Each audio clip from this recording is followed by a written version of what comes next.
Knowledge is Power is where you come to hear people's life experiences to learn from. So, without further ado, let's roll the intro. Stay hungry, stay foolish. We choose to go to the moon in this decade and do the other thing, not because they are easy, but because they are hard.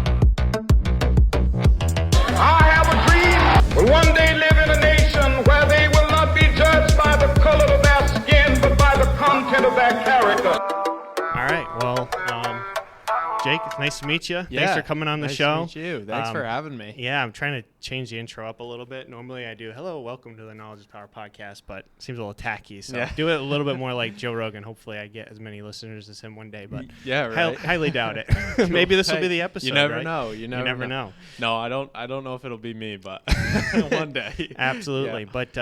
Yeah. But well, let's hear a little bit about you, and I can kind of talk about how I met you. But I asked you to be on the show because I saw your YouTube channel. Cool. So let's start from there. Yeah, I'll talk about it. I'm Jake Haskell. I live in Maine, and I have a social media page and YouTube channel and outdoor brand, I guess, called The Pursuit Hunt. And I've been doing it for several years now, and it's just filming all of my hunts. So I'm an avid hunter, but also an avid filmmaker. So I've combined them, and that's where the Pursuit Hunt was created. But yeah, that's who I am. Born and raised in Maine, lived here my whole life, and do most of my hunting here in the Northeast. But have traveled more this past year, really, and hope to do more of that in the future. But that's kind of what I do. Yeah, absolutely. It's really cool. Not full time. Well, that's okay. I mean, it's everybody's dream to do it full time. Right. Yeah, totally. And I'm sure one day you'll get there. But I hope so. I can't remember like what the video was. It might even have been my dad that showed me your channel at first, because basically, we watch a bunch of hunting videos on YouTube, the Meat Eater, all those guys. And I think yours probably just came up recommended. And I think the first video we watched was the moose hunt you did. Oh, sweet. Yeah. And that was awesome. It was very similar to, I have a cousin that shot a moose in a very similar setting. Yeah.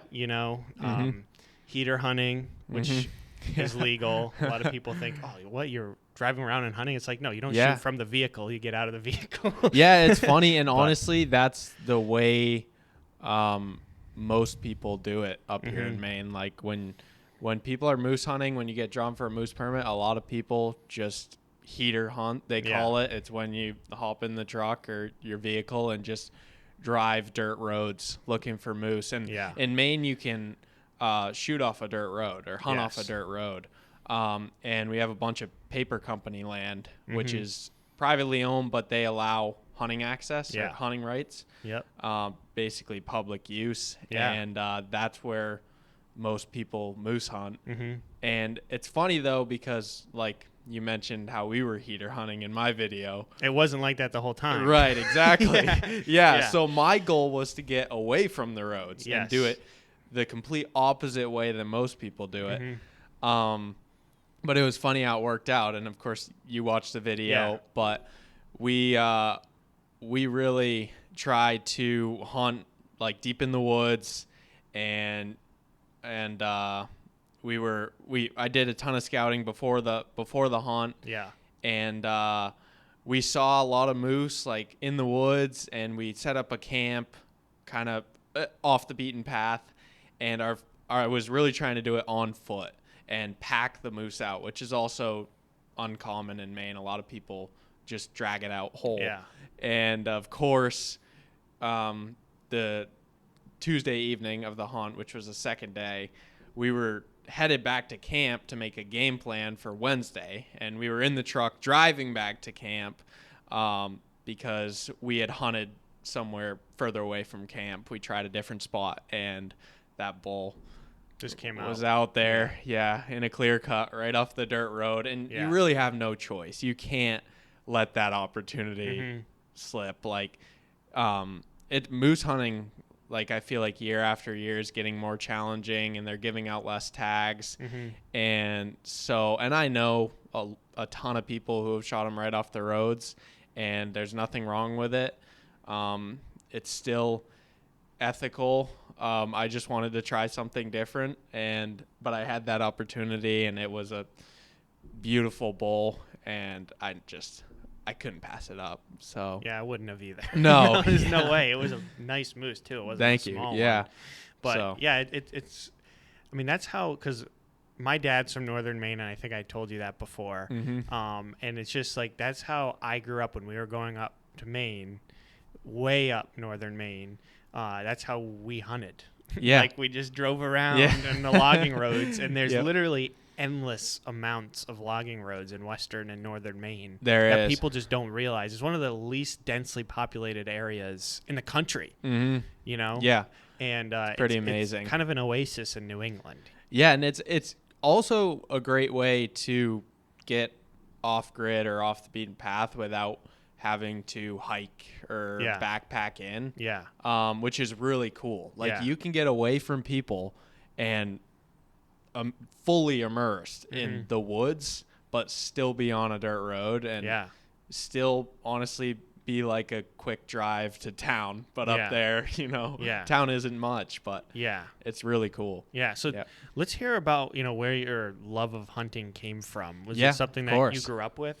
Yeah. So, my family's always been involved in the outdoors and loved hunting, not as much as I do, but, that's really where I kind of got my passion from, was growing up around it and being surrounded by people that were doing it. And over time, I kind of fell in love with it and really started to take it into my own hands and just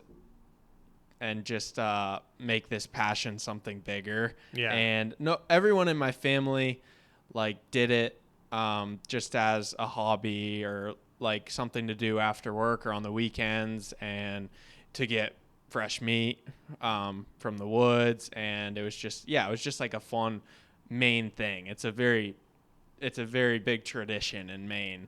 And so my family did it like that. And then I don't really know the reason, and I've been thinking about it a lot, of why I took it to the next level and really just found this passion for it. But I think that's where it started. And then, of course, at a young age, watching like TV shows and later watching YouTube videos that inspired me even more, I guess. Yeah. Can you remember the first hunt that you remember?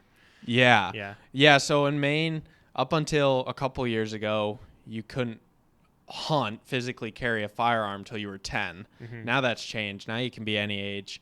But when I was 10, or before I was 10, I went on some hunts, and I'd either carry like a plastic toy gun or just go to sit in the woods. There's plenty of pictures of that. And then when I was 10, my birthday's in May, which is our turkey season. And actually my first sit turkey hunting I went out with my dad and younger sister, and I harvested, I went out with my dad and my grandfather and harvested my first tom turkey the day after my birthday. Wow. So May 10th is my birthday. That's middle of turkey season, and May 11th I harvested the tom. So that, I think that was part of the reason I got hooked on it so early, because having those successful pursuits along the way really give you more of that itch to keep on doing it. Yeah. So yeah, that was my first hunt, I remember, for a turkey. And then the following year, that was when I harvested a tom with my dad and my sister with me. It was funny, actually. And I remember this vividly, but we were walking out to the blind in this field, the same field I shot my first tom in, and we had a big pop-up blind. And we didn't make it to the blind, and the tom was already out there. So we hid behind the blind. We used it as our cover. And then the tom came in, and I shot him. But yeah, so and I'm an avid turkey hunter. Yeah. Turkey hunting is truly when I tell people it's my favorite, they're like, well, what about whitetail hunting? And it's hard to like pick, but turkey hunting, it's just so exciting. And like you always have action. I feel like you always hear something. Yeah. And there's just, I don't know. I really enjoy it. Well, turkey hunting is kind of new to Maine, right? Because they've been reintroduced in the masses, really, in the state. And right? they've thrived. Yeah, they're all over. I mean, when I went hunting up in Caribou with my cousin, like we would be driving around, walking in fields and whatnot, and there'd just be so much turkey. It's insane. Yeah, and they've even thrived in northern Maine, which is like kind of crazy, quite honestly. But yeah, and my grandfather told me stories like not like maybe 10 years before I was born of when turkeys were reintroduced and like his first time seeing a turkey and killing a turkey. So yeah, it's a new thing. It's really become popular in Maine because our turkeys are doing so well and they're so fun to hunt. Yeah. That a lot of people are out there turkey hunting, which is great. I think it's also turkey hunting is great for someone who's never hunted before to get into it. Like you can do it. You don't need a lot of gear. You can find turkeys pretty easily, and then really like if you can learn to call kind of okay, then you can get yourself in a situation where you could kill a bird. Like it's not a given, obviously, but I think it's great for people to try. Yeah, wow, yeah. I mean, you know what's interesting though about turkeys is I almost direct the correlation between the increase in ticks in Maine with turkey. It's funny you say that because I did a whole paper on it in high school. Oh, you did? Yeah. Let's hear about that. Well, it's kind of funny. They have no correlation. Okay. So I talked to a biologist about it, and tick actually don't live on birds. Okay. So, and turkeys don't eat ticks. They eat bugs, but they don't eat ticks. So some people are like, turkeys are great because they're eating ticks. And then some people are like, turkeys are bad because ticks are living on them and reproducing on them. But there's no correlation. And this was from one source that I used for my paper. Okay. So you never know. But it was a Maine biologist that I talked to, and I forget his name. But yeah, they live in fur or hair covered animals, I guess. So moose, tick have destroyed. So why do you think numbers. the tick population has grown so substantially in Maine? Moose. Yeah. Well, it's a different type of ticks, I guess. And I don't know a lot about it, but I know with the winter tick, they thrive on moose, and they've killed a lot of moose, and that's why they're really trying to kill more moose to spread the herd, and so like I guess they're trying to spread the herd and make it so there's not as many big herds of moose, so the tick can't go from one to another and kill them all. So that's like the winter tick, and then there's of course a deer tick, which I think live on deer, and then also with dogs, like even pet dogs, ticks are a huge thing. I don't know why they thrive so well in Maine. It's annoying though. It is. Well, what's crazy is, I mean, growing up in southern Rhode Island, we always had ticks. Yeah. And to be honest with you, they were never really that bad. But recently it's literally gotten unbearable. Yeah. And I was hunting in Richmond, Maine, which is southern Maine, kind of the coast. And during deer season, and I was like, you sit down on the ground. Oh, you get covered. It like you find a dozen on you within 5 minutes. I know. And I think it's a climate a lot that has to do with it. Yeah. I guess the winters are easier now. But there's actually a great film that a friend of mine did on ticks and how they're affecting the moose population. It's called Guardian of the Giants. I don't know if you've ever seen it. I haven't seen that. No. Yeah, so John Altman, he's got a channel called Hunting Maine. Okay. And he created this film in collaboration with Maine Inland and Fisheries, which is like our department for hunting, and yeah, they created a film, and it's all about the winter tick and how it's affecting the moose population. It's pretty awesome. Yeah. But yeah, I mean, I don't know much about the ticks. I know that, yeah, they really thrive. Yeah. And I think it's just like because we have an increase in deer population, so it's easy for them to live off of deer, really, honestly. And then, yeah, but like turkeys have no correlation with it. I guess they don't live in feathered animals. Huh. Yeah. I would have never guessed that. I would have thought that they would have been haven. Me neither. That's why I did the research paper on it. And that was how many years ago you did that? Probably 5. Okay. 5 How old are you? No, longer than that. 6 or 7. 20. Okay. I'm 20. You're only 20? Yeah. Are you kidding me? Yeah. That's crazy. Yeah. So that's crazy. Freshman year of high school, I did the paper on it. Wow. So when did you graduate high school? No, not freshman year. It was senior year because it was like my senior paper. Okay. I was going to do something totally different. And then I was like struggling with it. And my teacher's like, just do something based around hunting. Like that's all you do. So you've had your YouTube channel since you were like, what, a freshman? No, longer than that. Longer than that. Well, so yeah, I graduated high school in 2023. Okay. So in 2019 was my first deer hunt I posted on my channel, which I killed a 8-pointer, and it was all on film, and it's still one of my favorite films, which is funny. But it was just so simple and. Well, what made you want to even record it?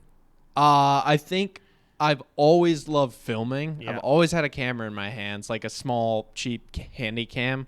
My parents got me one, and actually they had a tape camera when I was really young, and I was the only one that used it. Like they had it to film, I think like when my sister and I were little, just stuff around the house or whatever, vacations, but they never really used it. And I picked it up and really started to use it a lot, and then figured out how tricky the tape thing was. And so I got a little handy cam with an SD card, and I think it came from watching all those TV shows, and there's some people in my family that are creative and artistic, and that I just fell in love with filmmaking and filming everything. Not even hunting at first. Yeah. But then once I was able to hunt, I was like, well, why not film this? Which it's very challenging to do. Yeah. And I realized that later on, especially now where I care more about the outcome of a film, like how it looks, I guess, and the cinematics of it. Before it was just like, I'm just going to film this. However it comes out, I'm going to post it or make a video out of it. So, and that's what I love about my first film ever. It was just so simple, raw, and you know, down to earth video. So how old were you when you did that video? I was, I would have been 16. Okay. Wow. Wait, what year? No, it'd be like 15 or no, because I was hunting. That was another rule in Maine, which I think it still is you had to hunt with an adult till you were 16. Okay. So I was hunting by myself that fall. Okay. So I would have turned 16 in that you were spring. 16. Yeah. Yeah. Right. I hope so. Let me get these dates straight. Yeah. Right. Yeah. No. Yeah. So, and I skipped school that day. Yeah, I got to skip school. It was like, that was like the best thing ever was like during deer season, getting to skip a couple days of school. Yeah. Yeah. It was funny because growing up, my dad would take me out the day before Thanksgiving. Sometimes, or 2 days before Thanksgiving, we would go goose hunting. And in southern Rhode Island, there's a lot of, not a lot, it's Rhode Island, so there's not a lot of land in Rhode Island, but there's public land you can basically reserve a field for really? Half a day or just half a day, and you can go goose hunt, and they have blinds already there. Are you serious? Like concrete bunkers. So maybe that's awesome. A video idea. Yeah, seriously, that's super cool. We have family friends that are a lot more into it than we are. Yeah. Like, I'm not a very good goose hunter. Yeah, I'm not either. But I mean, it's easy. You just can't shoot them early. Like, I've hunted with people, Aaron, I'm going to send this to you, who jumped the gun a little too early when they're a little too far up in the air. Oh, and it's like, I'm it's guilty kind of of it. like duck hunting. I've never really been on a duck hunt. We've been goose hunting when ducks are there, but Southern Rhode Island is great. That's cool. It's great. I've never heard of something like that, like renting a field for a it's by the town. I don't think you have to pay for it. If you do, it's a very small fee. Yeah. And there's basically like a septic tank bunker that's in the that ground. you set and up there's in. these wooden doors on the top that you can fold in, and there's like 4 of them, and you can open each one up. And it's a field, so they use it for corn when they grow in it. So there's always corn stalks and food in the field. And you can cover it up. Yeah. It's super easy. I love that. I don't think Maine has something. Maine has a ton of opportunities to go hunt and get outdoors, but that's really unique. I would like to try that. Yeah. Well, we'll have to there's set a it lot up of that next stuff this year. I find out each year. Like I do this and connect with people like yourself. Is like how many different opportunities there are, and you don't have to go spend a lot of money on it. Like that's one of my main focuses, which like with my channel each year, I try and decide my focus for like what kind of videos I want to make and who I want to speak to. And that's one thing is like doing it on a budget, because for me as a younger guy, that's important because I don't have millions of dollars to spend on hunts. And for younger kids that I know that may want to get into hunting, I think it's great to show them that it really doesn't take that much money. Just more effort and creativity.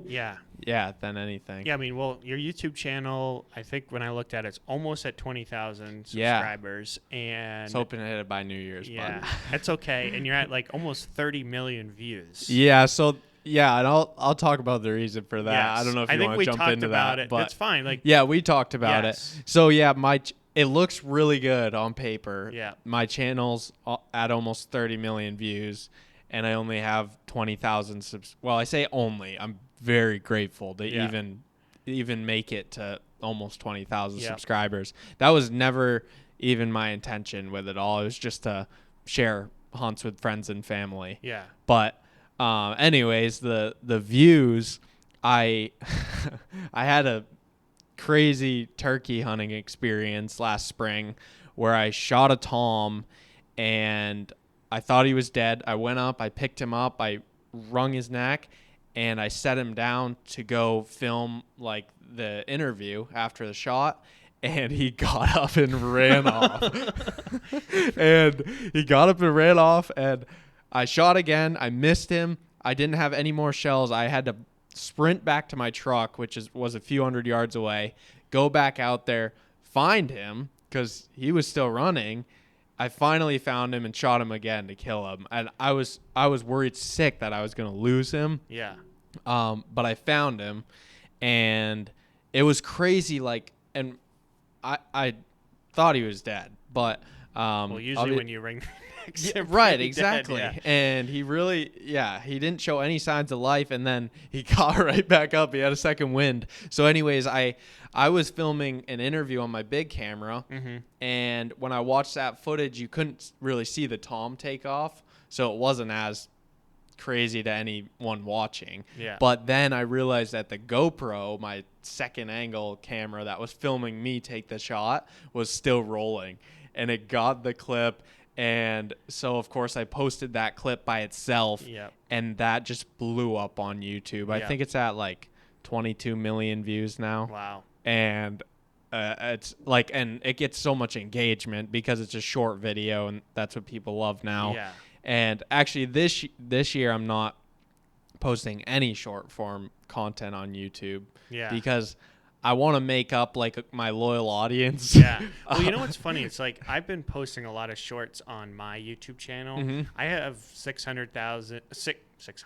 600 subscribers. Yeah, 600,000. Yeah, man. and like I just hit 100,000 views. Yeah, which I think is okay for like. Yeah. I do not commit any time to it. Mm-hmm. I just put out a video yesterday that has to do with real estate with another guy who is also a real estate agent. But I've been posting a lot of shorts from old podcast episodes on it. Yeah, and it takes your watch time, your average watch time, down a ton. way down. And I bet if I looked at mine, it'd be like, well, now it's probably better because I've had longer films since then that have made up for it. But yeah, it was great because it looks good on paper if you don't read into it, like 30 million views or whatever on my channel. But the problem is those are just people that saw that one clip and they're like, oh, this is funny. Hopefully we get some more of these, and subscribed. Yeah. And may never watch any more of my films or may never come back to my channel. So you lose like your loyal fan base through that, which is the challenge with shorts, unless you want to do shorts full time. Like in your case, it's perfect for a podcast. Yeah. And podcast is different because if people hear a clip and if there's like a cliffhanger or something, or they want to hear the rest of it, then they can go listen to the podcast. Right. Which I did post a full-length film of that turkey hunt, but it didn't get as many views as the short. If it got as many views as a short, I'd be in a very different place right now. Yeah. But Yeah. the shorts, they don't make you much money. No. But it was cool to see. And Yeah. like just having, when someone goes to your channel and sees that you have almost 20,000 subscribers, it gives you a little more credibility, I guess. How many of the subscribers came from that reel? 13,000. Okay. I think, yeah, I'd have to double Still check. 7,000. Yeah. So this very similar situation. I should check that. That's okay. I told you about this guy Jake that I had on from Drive Hub. When I had met him for the first time, he had like 10,000 subscribers. Yeah, and now he's crushing. at almost 100,000. Yeah, that's right? cool. Yeah, I So- checked out his channel. Yeah, after it's you told me possible. about it. Yeah, no, totally. Yeah. So do you see this as like a long-term thing for you? Yeah, so it's funny you say that because I was thinking about this before I came in here, and I'll get back to that. But anyways, I think it was like 13,000 subscribers from that. But like every year, I start to realize like I need to turn this into something or put less time into it because it does take a lot of time and effort, and also missed opportunities because I'm spending so much time behind the camera and not focused on the hunt, I guess. And the editing process and making the films and promoting them and sharing them. It takes a lot of time. And so at this point, like, I have decided that I need to make this worth it. Like, either not as a full-time career at this point in time, but really long-term. Why? Why not at this? Why do you want to bring it to the next level? Oh, I think because I've seen the progress of it Yeah. in just a short amount of time, and also the power of social media now. And just there's so much potential because of how easy it is to spread the word about something now, that I really want to take it to the next level, and make money doing it. Yeah. But also keep it as a passion and a fun, or like a passion project and something fun for me. Like, I know a lot of guys who've got burnt out with it because they make it their full-time job, and then it doesn't feel like you're really enjoying it like you were before. Yeah. But it is totally possible, like, for me and for others, to make it their full-time job. Yeah. Whether that's like, there's a few different avenues you could take with it, and a lot of guys are doing like the freelance filmmaking thing now, and filming for hunting TV shows or YouTube channels and building their resume like that, or their portfolio that way. I've done a little bit of that, but I really try and focus on my own channel because I do other things to make money right now, and that gives me the ability to just focus on my channel, and then and just, I guess, not put so much time into other people's films and trying to build their audience as much as like build my own.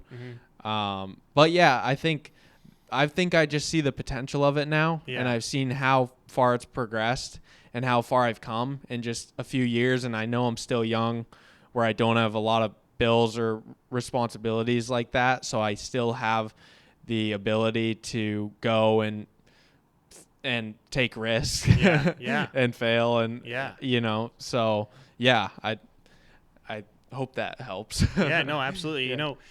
You know Gary V, you ever hear it? Yeah. So it's funny. I saw one of those stupid reels or YouTube shorts or whatever it was, and he was talking to a kid who was afraid to fail, right? And he asked him how old he was, and he said he was like in his early 20s. And he's like, dude, you have 10 years to fail, and you're still only 30. Yeah. So you have a lot of time to make mistakes and learn from those mistakes. And I feel in Maine, there's a couple of guys that are in Maine that are successful. There's that lobster fisherman guy. Yeah, Jacob Knowles. Yeah. Have you like met him or watched him? Or, no, I haven't. No. I haven't met him. Because I think he got really popular because he had the shorts. Yes. And it was all like just picking up a lobster and telling people about the lobster. Right. That's how I was introduced. Yeah, that's how I was introduced to him too. Yeah. He posted short clips on social media, and gained a ton of followers on there. Has he had 1 million yet? Yeah, on social media, I think he is. Yeah. And then he transitioned all that to YouTube once it became YouTube is really becoming a big platform now. Yeah. And it's replacing TV. Right, exactly. And now he's trying to get into long form. Right. Well, he just posted a video of him camping with a buddy up in northern Maine and fishing. He killed a buck. Yeah, and it's and it's literally freezing outside because it was muzzleloader, wasn't it? Like he was muzzleloader. Yeah, I think so. And it was snowing, so it was towards the end of hunting season, so it was really cold. Yeah. And it was a really cool video. Yeah. It's like it's not something you see in Maine all the time.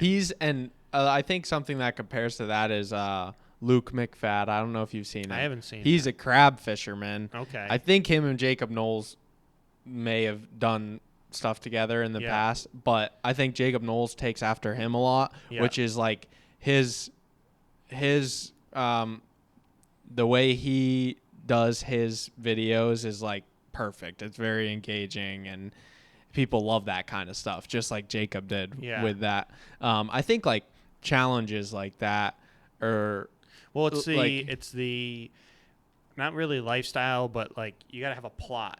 Yeah. Right. And you have a plot to a lot of your videos, and somebody else who's in Maine is the John B, the fishing guy, who bought some cheap house near Bangor and turned it into something really nice. Yeah. And he's all over the state. I mean, he was out on the Golden Road. I saw Moosehead.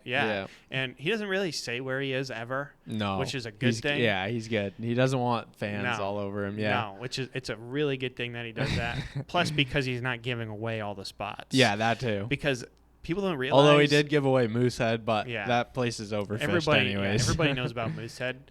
But the thing about a lot of people don't realize is, Maine only has 1 million people, right? A little over 1 million people, but it is 30 minutes from Massachusetts that has 9 million people. Yeah, and in the summer, Maine has like 20 million people or whatever it is. So these places and spots that not a lot of people go to, like, need to be kept a secret. Yeah, Maine itself, I feel like, is a hidden gem. Oh my gosh, absolutely. You don't realize how many like famous, I guess, influencers or creators like John B come to the state of Maine. Oh yeah. And do hunting or fishing. Well, the Kennedys used to vacation in Maine. Or Trump Jr. He just bought a bunch of land up next right to where my dad's from. Really? Yeah, and then Tucker Carlson, I don't want to get political. He's got a camp. I am not endorsing anything he says or does. Talk to me off camera about that. But he has a place in Maine too. Yeah. So like there's a lot of famous people that go to Maine, but when you think the outdoors, a lot of people think of out west. Yeah, or Midwest. Yeah. And it all depends too. Like if people think about whitetail hunting it's typically the Midwest. Although in the Northeast, it's like northern Maine because we have tracking. Yeah. And that's the phenomenon up there, which I love tracking. There's nothing like I have not successfully like walked in the woods and shot and tracked a deer yet. I've only shot 2 deer. Yeah. So I'm not as experienced when it comes to hunting as you are, but I have tried to. Like it's tough. We have access to some land up in northern Maine, and it's like 1,500 acres surrounded by endless amounts of woods, and there's like 1 or 2 logging roads going through it. It's really nothing, so it's all just like raw land. It might have been logged a long time ago. Like you can see a bunch of old roads when you're walking in there. Yeah. But I remember not last year, but the year before, the day after Thanksgiving up there, we got like 8 inches of snow. Or like the night. We were driving home from my aunt and uncle's, or to my grandparents' house from my aunt and uncle's after Thanksgiving dinner, and it started snowing. And my dad and I are like, this is going to be sick. Yeah, tomorrow morning. Yes. And we got out. It was, what's funny is it was a couple of years ago, and it's one of the first times, like I have always kind of been excited about hunting, but I'd never say like you are passionate about it. That really didn't come to me till recently. And that was one of the first times where I was like, let's go do this. Like, and I didn't even shoot anything, but my grandfather has a model 1892 lever action. Oh yeah. What is That's it? It's, awesome. Like a 30-30? No, it's not a 30-30. It's, it's a 30. It's a 32? Yes, 32. Yeah. And I've like Whalen or 32 special, or I think it's a 32 special. Yeah, I'm just saying these words I've heard from other guys. I don't have one. No, I should know what it is because I talk about it a lot, and I'm just having a brain fart here. But it's open sights. Like that's awesome. Such an amazing gun. Like he says he's never. And the fact that it's your grandfather's. Yeah, he says he hasn't sighted it in since he bought it when he was 18, and he's 77. Awesome. Yeah, wow. So, wow, he's had that a long time. Yes, he bought it for $30 with 2 boxes of ammunition. That's awesome. And I'm probably pretty out of sure a magazine or something. No, he bought it off some guy in town. Oh, really? And I'm pretty sure he still has the bullets from one of those boxes. tells you how. I mean, he shot a lot of deer with it, but he just didn't use those bullets, which is funny. But you're walking in the woods,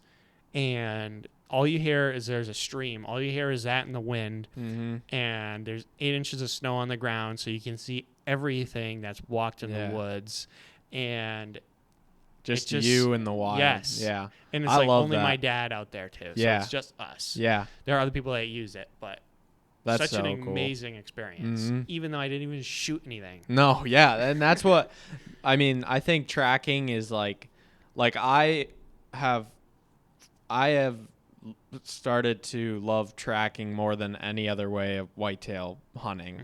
And really it's just about that. Like you're constantly seeing new places and seeing different animals out there and different sign of animals, and you can learn so much about the animals, like really mainly deer. Like if you're following a deer track, you can learn so much about the deer throughout that process, and then when you're following that track there's something at the end of it, which you might never 90% of the time you never catch up to it.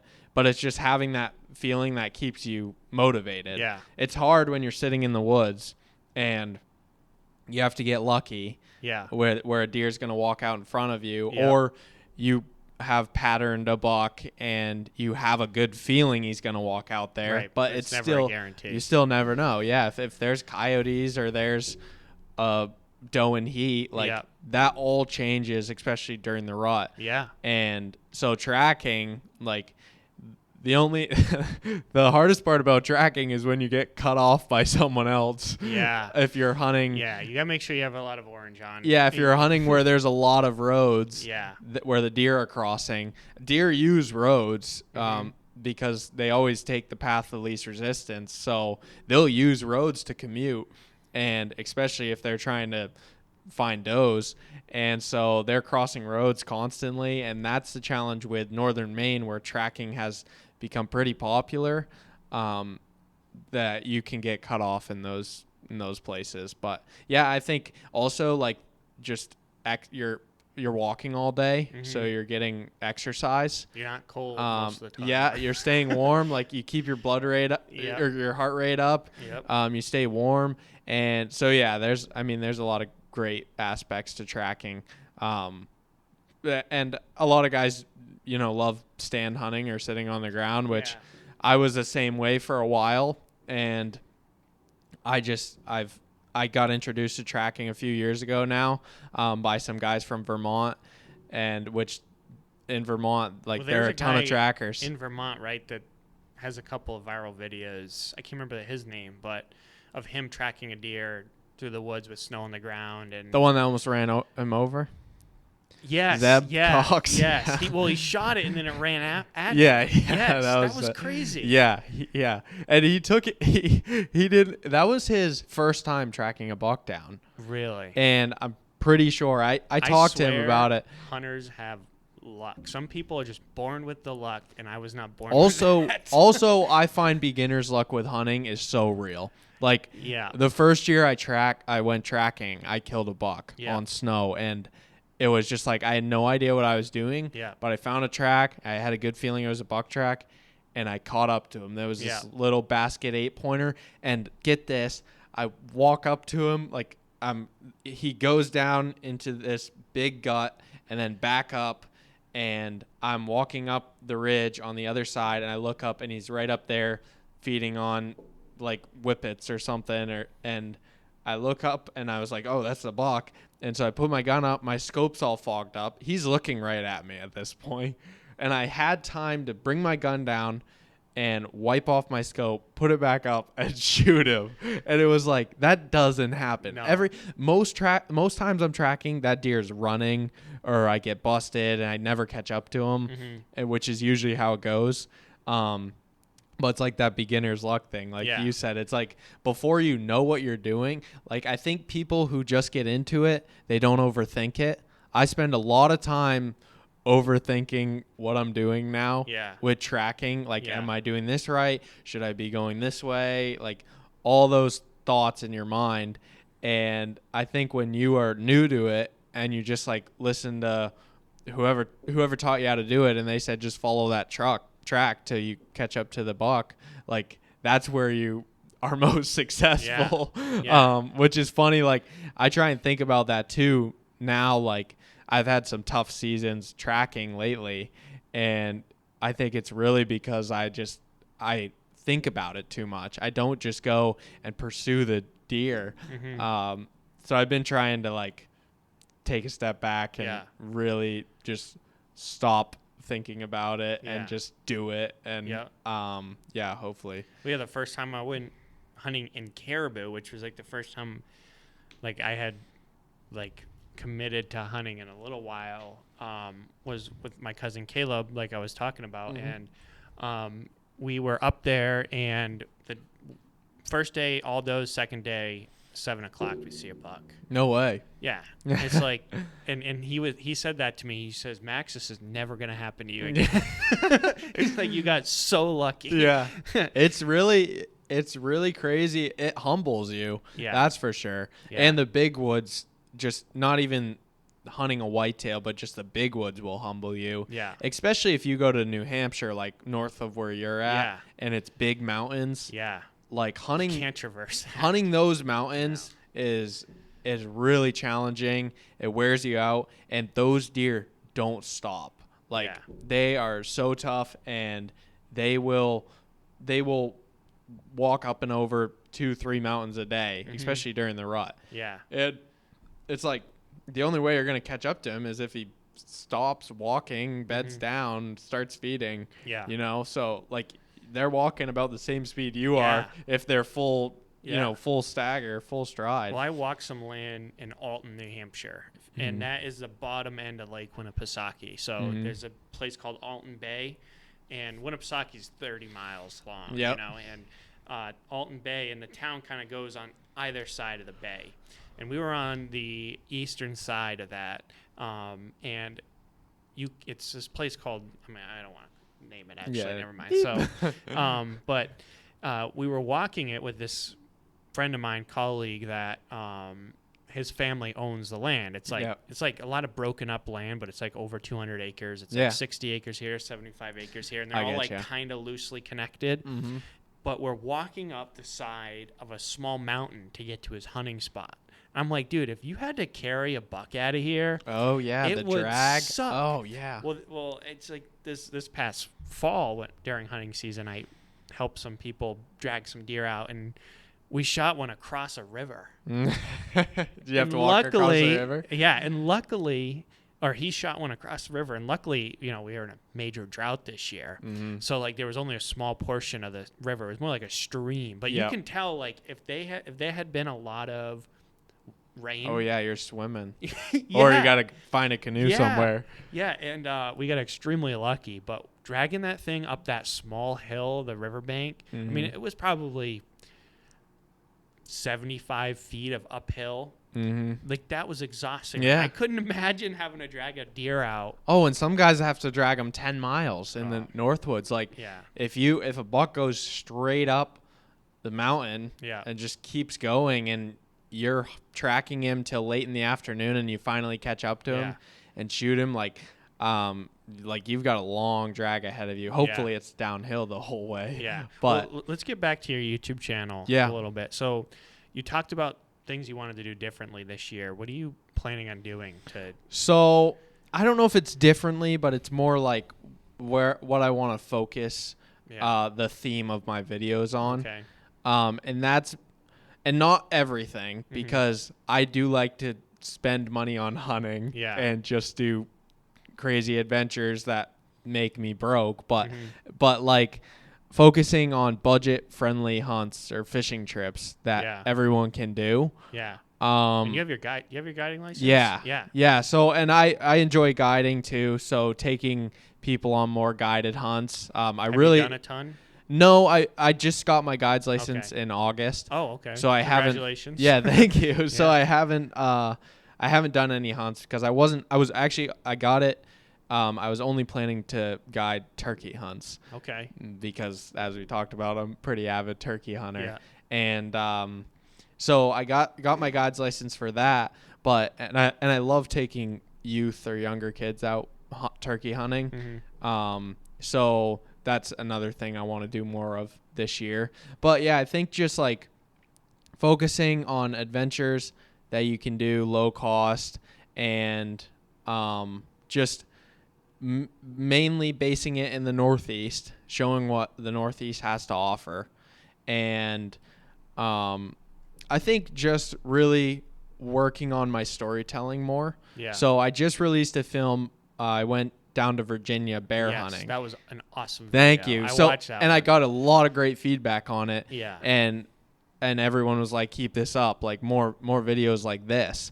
And the reason for that is like, and honestly, I took after Meat Eaters with kind of how I structured it. Yeah.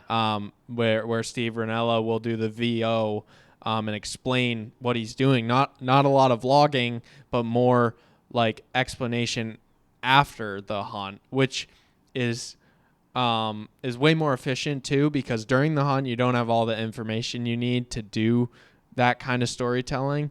But afterwards, I went back. I was able to write a script for it and add some like some information about bear hunting and be more descriptive. And I think doing it that format, people really enjoy that. And so I want to do more of that because a lot of my hunts in the past have just been like vlogs, and it's like your typical like it's November 1st, this time, this is what we're doing. Yeah.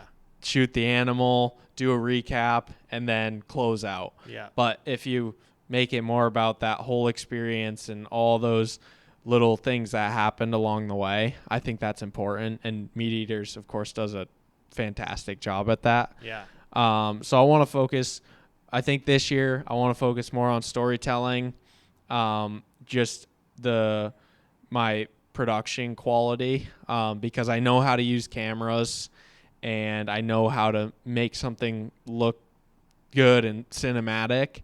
And so really using that to my advantage with my channel, Something that I haven't done in the past too much. Like sometimes I get so burnt out of doing the cinematic and filmmaking for someone else, and just want to like make my videos like super simple and raw and just like keep them easy, I guess. Which if I'm trying to make this into something and make it like something that in the future could be full time, then you really need to take effort and I need to take effort and how I create the films. So people keep watching them. Yeah. So there's a couple more things I want to talk about. So now that you alluded to that bear hunt, talk about the background, how you got introduced to those people, and how the hunt went. Yeah, that's funny you say that, because, and actually to go back to what we were just talking about, that's also something I want to like show more of, is just like the power of connections, and networking with people like yourself too. Like we were able to line this up, but basically those guys that I hunted with in Virginia, they come up to Maine every year bear hunting, and they run their own dogs. So in order to run their own dogs, they need a Maine guide with them. And a friend of mine, an older guy, Kirk Rogers, he has a guide service for bear hunting with hounds. And so they run their dogs under him. And I've been fortunate enough to go bear hunting with Kirk when those guys were here and shoot a bear over their dogs. So I met them through that hunt and just became good friends with them and kept in touch with them. And they always said, like, if you ever want to come down to Virginia and bear hunt, like, just shoot us a text or give us a call or whatever. And so, and their bear season's in December, which is like the lull for Maine, really. So I was like, I want to do one more hunting trip this year, but I don't want to do something that costs a lot of money and I have to fly somewhere and all that and bring a bunch of gear. And so I reached out to them about doing a bear hunt, and that was just a drive to Virginia. And really, you just need your rifle and stuff for the, hunting for a day, like if you were going tracking in northern Maine, not like a backpacking trip or some backcountry hunt, So yeah, that's how I got introduced to those guys, and then went down there, and through my friends up here, I met more hound hunters, because down there it's like a big thing. Like, really? Yeah.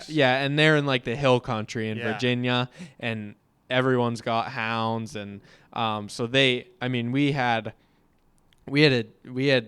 I hunted with my buddy Sherman, and then he had a bunch of friends that were hound hunting as well. And they take weeks off of work to go do this. Wow. But they don't even care about killing the bear. They just want to run their dogs. Yeah. Like, that's their passion. Yeah. Like, so it was really cool to see that. I have a lot of respect for that too. Like, just the way they treat bear hunting with hounds. Was it vastly different than how it was in Maine, or was it very similar? Yeah, it's different. How is it different? Well, one is like the terrain is different. There's a lot of mountains out there, but they're really steep. Yeah. And if you want to find bear, they love to live in like the thickets. Yeah. And just like the briars and all that crap, where they can hide. And so you've got to walk through a lot of that, which you can see in the film that I made. Like, we had to walk through that the day I killed my bear. And yeah, so the terrains, there's a big differences. And then just the culture is very different. Yeah. Like I said, like, you get guys kind of widespread throughout the state of Maine that hunt with hounds. Yeah. But it's not I have met a guy that used to do it. Yeah, but it's not like a big thing here, No. I guess. Like, No. And down there, it's like everyone comes together and they do it for the entire month, and they can run. Also, another thing is, up here, there's a limit of 6 hounds. I think it's because of how we have like small pockets of land that people are hunting on, and so they don't want 30 dogs running through someone's dooryard or but down there, translate dooryard for people that aren't from Maine. Yeah, like a back lawn. Yeah, there you go. Yeah. So, and I think down there you can run as many dogs as you want. Yeah. So you'll get guys that like throw 20 dogs on a bear, which for the bear that I killed, I think there was close to that because we saw the bear cross the road and then those guys just unleashed the kennel of dogs, or the dog box. Yeah. So it was cool. It's different in that aspect, Yeah. I think. Yeah. It just kind of side note. It's just funny you said dooryard. It just kind of reminded me of a really funny story, really quick. Yeah. I was talking to one of my cousins. He was telling me how to get to his camp, right? And he's like, yeah, you just drive down the road. Once you get off the hot top and you take a left. I'm like, Ryan, what the hell is a hot top? And his daughters were like, I was on speakerphone. And they were just laughing at me. I'm like, you mean the asphalt? Yeah. Or the pavement? Yeah. Yeah. Hot top. That's funny. There's just those few main terms that it's weird, like the rest of New England doesn't use. Mm-hmm. It's only Maine. There's a lot of them. I haven't picked up on a lot of them, but if you go into northern Maine or even like down east Maine, you'll start to hear some of that. It's a French Canadian, like way north. Yes. Yeah, there's a lot of that. I met this character George when I was hunting with my cousin, moose hunting, and I was just there. I wanted to experience it. Yeah, it's incredible. And like the French Canadians up in Madawaska, we were in Madawaska. It's just they're different people. Yeah, it's awesome. I know, I love it, and like. If they have the accent, like the wicked. I know, wicked. Yeah, exactly. No, and down east Maine's the same way. Yeah, I feel like that's a lost, like, art is that accent. Yeah. It's like for younger people, you don't hear it as much. Yeah, I know a kid who has a strong French Canadian accent. It's pretty awesome, but there's a lot of those terms up here, which is cool. Like, I think it's something that stands out about Maine. I mean, every state has their little things, but it's cool. Yeah. Well, we're running out of time, but I know that's something about hunting too. It's easy to just ramble on about hunts. Yes, and I have more stuff that I wanted to talk about too. Yeah, but we'll have to do another. Oh, we can always do another one. Yeah, I like to keep them to an hour. Yeah, totally. Yeah, man. So I like to close out the episodes with advice that people like to give. Mm-hmm. So, but I want to twist this a little differently because you're only 20 years old. Yeah. And I don't have much good advice. Well, no, I'm not saying you don't, but what's something that, in 5 years, where do you see this YouTube channel being? Mm-hmm. Well, every year I set goals for it, and they might be on paper, or they might just be in my head. And that's like how many subscribers I want to have, or how many videos I want to release, and what those videos are about, like what kind of hunts I want to do or fishing trips I want to do. And so like in 5 years, like obviously I think like I want to have a steady income and then a steady like upload schedule for YouTube. And like obviously the dream is to be a full-time YouTuber, which I think is totally possible if I set my mind to it and really just grind. And like I said, with social media and the power of that now, and just networking, and you have a lot of reach, and so using that to my advantage. And as technology progresses, like there's going to be even more of that. So, and then just also just spreading the word about it locally, just like really focusing on like local sportsman shows or trade shows, and trying to meet people in person and have those relationships. I think that's really important. Getting young kids involved with it. Like I want to really focus on younger people and getting them involved in the outdoors. Yeah. So that's like a long-term goal of mine, is to like like quick side story is my mom had this fantastic idea in November that we should buy a lifetime license for a kid for Christmas. Just one. She wanted us to split it and buy one license. And I was like, well, with our connections in this industry and social media, why don't we create a fundraiser and try and give away more than one? And we were able to give away 7. Wow. 2 days before Christmas. That's awesome. For kids under 15. Wow. Yeah, so 7 kids, and it was great. We had an event where like all the families showed up and got to do it in person, give the physical license to the kid. Yeah. And that like meant a lot to me. Yeah. And I know I'm only 20, but like I of course see that more kids and younger people are getting less involved in the outdoors, and I want to make sure that stays here because like it's our heritage in Maine. I feel like it's a tradition. Everyone's got a relative that at least deer hunts. Yeah. And so that's important to me, to keep young people involved and really focus my channel on that in the next 5 years, and just get a steady income and get a steady steady films coming out on my channel. And yeah, I mean, I guess for the next 5 years is like really tough for me to look. It goes by quick. 20 to 25, as somebody who's going to be 25 this year, it goes by way too quick. Yeah, man. So, and I try to not look that far down the road. I know like that's what they say to do, like the 5-year plan. Like a lot, like I really focus on what I'm going to do this year and how I'm going to accomplish One game that. at a time, yeah. Bill Belichick said. Yeah. Before he went And crazy. with hunting, that's like something that's important. Like it's definitely a very interesting career, because it's like with hunting, like these hunts are all over the place and they're all so different, and you don't know what the outcome is, or like if you're going to be successful.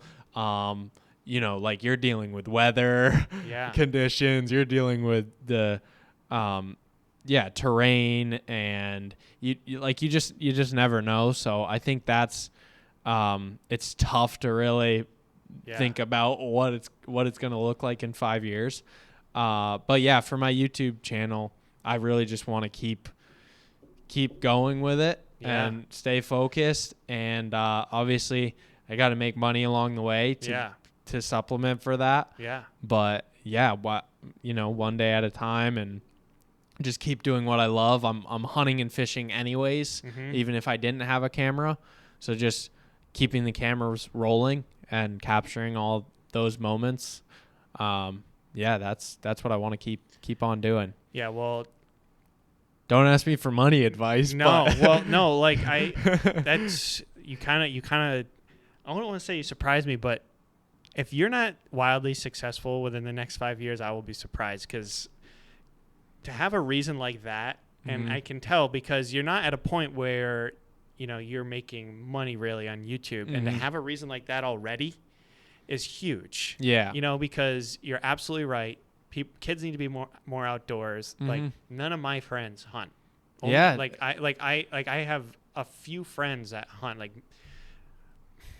less than 5 people that I would consider friends, like hunt consistently. You know what's funny? And I don't hunt like they do. Yeah. Like they hunt more than me. Yeah, and you know what's funny? I might be biased, but like hunting solves all the world's problems. And so many people that you hear about have been introduced to hunting, and it's changed their life. Like this is the most recent example that that I just saw on social media, but like Jelly Roll, for example, the country singer. He had a whole weight loss journey, which was obviously changed his life. But then he was introduced to hunting by Cam Haines, who is like a huge and he can inspiration. only archery hunt. Yeah, well, he just got. Did he get a pardon? Pardon. He did. Yeah, from I didn't see that. Tennessee. So so like it changes people's lives. Yeah. And I've seen that in a lot of other people too. Like I wish I could think of more examples, but I don't want to go down that rabbit hole. Okay, but yeah, I think like, and it's important for people to try it. Like if someone has a takeaway from this podcast we're doing, that's not a hunter, that might be into real estate or building wealth or whatever else, like to get out, at least get outdoors and just immerse yourself in the outdoors, and then try hunting or fishing and see what it's like. I mean, there's so many benefits to it, not only with just just I guess changing your life for whatever reason, but just like harvesting your own wild game and your own meat. And then just like the nature's antidepressants, You're absolutely right. Yeah. So I guess I could go on about that, but well, we'll have to do another episode. Yeah, we will. I really appreciate you coming out here, because I know it wasn't a short drive for you. No, I'm doing work right down the road. So cool. So this worked out great. Yeah. So, well, thank you so much. And you have merchandise on your website. Yeah. So if you want to learn more about like my channel, you could go on my YouTube channel, The Pursuit Hunt, to watch the videos. But I have a website, thepursuithunt.com, which just tells you more about myself and what I do. And absolutely. There's some blogs in there from friends of mine that have been on hunts with me, and some merch, of course. But yeah, so those are kind of my main places where I share my stuff. Yeah. Well, best of luck, man. I really think you're going to be successful with this. Thank you. It means a lot. And thanks for having me too. I really appreciate you reaching out. Yeah, thanks. I'm gonna market the crap out of this episode. We're gonna make some reels and stuff. But awesome. I appreciate everybody listening to the Knowledge is Power podcast. This has been a much different episode, especially of recent. A lot of real estate stuff. But really, this podcast is about learning more about people and different perspectives in life. And you've helped with that, so thank you for your time. That. Yeah. And keep up the good work, man. Yeah, absolutely. Podcasts are crushing. Absolutely, man. All right. Thanks for listening to Knowledge Power Podcast. Make sure to leave us a review on Spotify, Apple. It helps a lot with natural algorithms and stuff that I don't understand. Thank you, guys. Thanks. All right. Thanks for tuning in to today's episode. Please leave us a review. It will help us reach more people. I hope you enjoyed it. Thank you, guys. Also, if you're watching on YouTube, be sure to like and subscribe. Also, comment.